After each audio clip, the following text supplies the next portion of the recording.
Madame, mademoiselle, monsieur, bonjour. C'est aujourd'hui le dimanche 20 août 2023. Dans la seconde partie de cette vidéo, vous allez pouvoir visionner le témoignage que j'ai enregistré le mardi 15 août 2023. Je rapporte là pour vous des événements assez graves qui se sont produits lorsque j'ai préparé mon permis de conduire au service militaire en 1989 dans les départements de la Haute-Saône et du Doubs. Ce sont des signes, selon moi, que j'étais impliqué sans en avoir conscience dans la menace extraterrestre grise, apocalyptique, au sujet de laquelle j'alerte et informe depuis 2008. Nous avons appris la mort du général Jean-Louis Georgelin le vendredi 18 août 2023, alors qu'il effectuait une randonnée en montagne dans les Pyrénées. Le général Jean-Louis Georgelin a été chef d'état-major lorsque Nicolas Sarkozy était président de la République. Puis, il a été nommé maître d'œuvre de la reconstruction de la cathédrale Notre-Dame de Paris, qui a brûlé les 15 et 16 avril 2019 par le président de la République, Emmanuel Macron.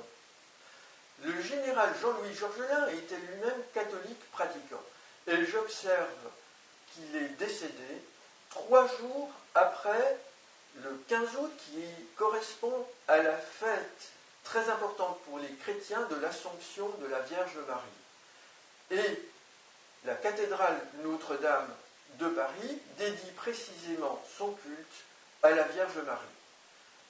J'y vois donc là, personnellement, un signe de plus de la menace très grave que l'envahisseur extraterrestre apocalyptique gris fait peser sur l'humanité. Madame, mademoiselle, monsieur, je vous remercie pour votre attention et vous souhaite un bon visionnage de vidéo. Madame, mademoiselle, monsieur, bonjour. C'est aujourd'hui le mardi 15 août 2023. Il y a quelques semaines, j'ai publié une vidéo dans laquelle j'ai narré pour vous les circonstances dans lesquelles l'Élysée m'a restitué mon permis de conduire. Je souhaite aujourd'hui partager avec vous une anecdote concernant des événements qui auraient pu être très graves lorsque j'ai passé mon permis de conduire au service militaire. Alors voilà, j'ai été recruté pour faire mon service militaire en octobre 1988 au 1er régiment d'artillerie à Montbéliard dans le département du Doubs. Puis j'ai été affecté au centre mobilisateur 54 à Héricourt en Hauts-de-Saône, département voisin. Là, je me suis entraîné pour apprendre à conduire et si j'ai bonne mémoire, le personnel chargé de l'encadrement du permis de conduire se trouvait au 1er régiment d'artillerie à Montbéliard et nous suivions des cours donc à Montbéliard là-bas. Il a été assez vite remarqué que je n'étais pas très à l'aise à la conduite. Toutefois, j'étais motivé pour passer le permis de conduire et donc j'ai continué de m'entraîner au centre mobilisateur 54 en faisant des tours du quartier lorsque nous avions le temps libre pour cela. Quelque temps avant de passer le permis, si j'ai bonne mémoire, nous avons passé un contrôle. Et je me suis donc trouvé au volant avec, à mes côtés, un personnel cadre et, si j'ai bonne mémoire, un autre personnel cadre, plus gradé, à l'arrière. Alors, le circuit démarre dans les environs, la campagne et les petites villes, les villages de la région de Montbéliard et de la région de Haute-Saône, une région très boisée et verdoyante, vallonnée également. Et à un moment donné, je monte une petite route, nous montons en fait une petite route, moi au volant, et cette route était assez étroite et j'ai cru qu'elle était à sens unique. Arrivé en haut pour rejoindre la route départementale, je crois, j'ai marqué un stop, mais l'un des cadres me dit « Bourquin, vous vous trouvez sur la voie de gauche, or il s'agit d'une voie à deux sens, vous devriez être sur la voie de droite avant de vous engager sur la route principale. On vous comptera des points en moins, à moins que vous ne souhaitiez recommencer, dans ce cas-là, il faut faire une marche arrière. » Alors, j'étais très embarrassé, et souhaitant avoir un meilleur score, j'ai choisi de faire la marche arrière. Alors, je fais ma marche arrière. Je rappelle que cette petite route était en pente, assez raide, et me voilà reporté sur la droite, avec les deux cadres très calmes et patients qui étaient à côté de moi. Très inquiet aussi, car au moment où je suis arrivé presque en bas de cette petite route, l'un des cadres me dit « Bourquin, si vous reculez encore, nous tombons dans le fossé.